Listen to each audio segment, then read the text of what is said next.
আসসালামু আলাইকুম। আমের আচার তৈরি করব, এর জন্য এখানে আমি 1 কেজি পরিমাণ আম নিয়েছি।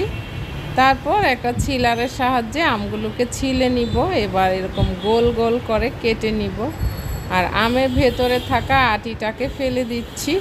তো এক এক করে সবগুলো আম এইভাবে আমি কেটে নিয়েছি। কেটে নেওয়ার পর আমটাকে ভালোভাবে ধুয়ে নিয়েছি। এখন আমগুলোর সঙ্গে দিয়ে দিচ্ছি চিনি। এখানে আমি 1 কাপ পরিমাণ চিনি নিয়েছি। দিচ্ছি লবণ, লবণটা একটু বেশি পরিমাণে দিব।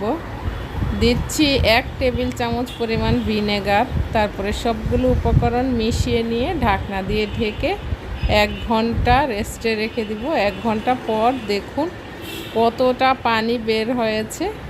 তো এক্সট্রা আর পানি দেওয়া লাগবে না। আমি মশলা তৈরি করে নিচ্ছি পাঁচফোড়ন, ধনিয়া, জিরা আর লাল মরিচ একটু ভেজে নিয়ে তারপর গুঁড়ো করে নিব মশলাটা। এবার আমগুলোকে বসিয়ে দিয়েছি চুলায় যখন ফুটে উঠবে আমগুলো, এর মধ্যে সামান্য একটু হলুদ আর মরিচের গুঁড়া দিব জাস্ট ফর কালারের জন্য।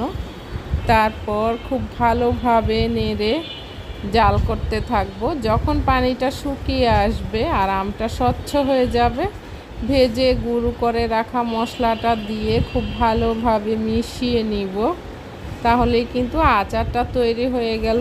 এই আচারটা আপনি 1 বছর পর্যন্ত সংরক্ষণ করে খেতে পারবেন।